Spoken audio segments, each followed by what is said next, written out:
Hey everyone, good day Tama here. Today I want to talk about Yolk by Mary H.K. Choi. Yolk is a story about Jane, who is a very self-centered person. She's wasting her life away hanging out with friends that can't be bothered to care about her. She got deep into pop culture, celebrity worship, and all the toxicity that they provide just to fit in.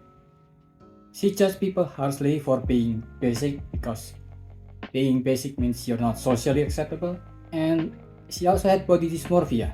Jane has an older sister June whose relationship has been estranged for quite a while, and while at the start it seems like June, the older sister, is the more accomplished, more successful one, and Jane is the black sheep of the family. The younger sister who always got compared to her more successful older sister, the one who failed, but it's never that simple. The story really nailed the complicated nature of family relation, whether it's with Jane and her sister, which the book mentioned as sister never stand a chance to be friends. We repeated against each other from the moment we are born. A daughter is a treasure, two is a tax. Or whether it's with her mom, and also maybe her relative and friends, those who always have knee-jerk reaction of making a comment about your weight or your look every time you meet. I'm sure you're all familiar with this. Which the book mentioned as mom's love language is to scrutinize and criticize all the physical attributes that you're most sensitive about. But when June reached out to her and gave her the news that she had cancer, she had then to go back and forth between spiraling in her self-destructive ways or buckle up and get help so she can take care of her sister in her time of need. Jane herself is a very well-written character that can be difficult to follow. She's insecure and it always shows. Even strangers on the internet shows when they're insecure. Nevertheless, the main point of view that we follow in the book. But every main characters in the book are almost as well written, or at least interesting to read. She and June both have a really good chemistry where they really felt like sisters. The awkwardness they had from both their time together and their time away.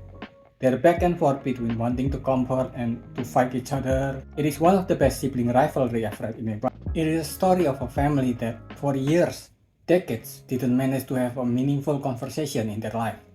Until a huge event forced them to have the conversation, which I can imagine this being cliché for some people since they might be living it themselves, especially having an awkward parents that don't know how to show love and care, so what came out is almost always criticism.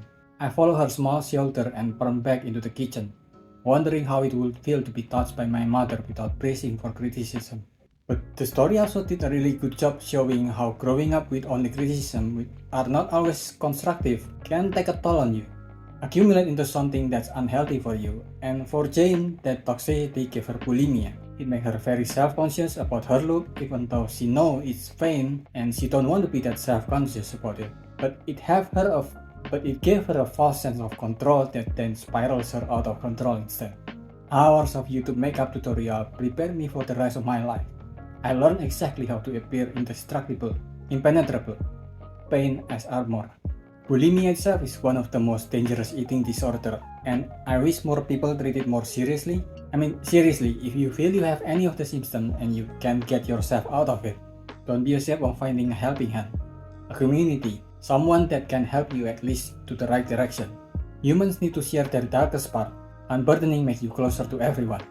There's that thing that all addicts have, that you're a piece of shit in the center of the universe, that everybody's obsessed with the way you fall short. But the truth is, we all have the same boring problem. Sometimes the best thing you can do is talk about it. It makes no sense, but glory if it doesn't work like a charm. It's a great message in a great storytelling. It's definitely one of those stories that is character driven, since the plot is basically just Jane's life story until the end of the book. If I'm not mistaken, it's mostly just a few weeks or a month of her life after June gave her the cancer news, and a few flashbacks to their past here and there. But it is so well written. The dialogue are amazing, even the ones that can give you second-hand embarrassment. The story flows quite well between Jane and June interaction and Jane's life spiraling out of control, and they absolutely nailed the ending.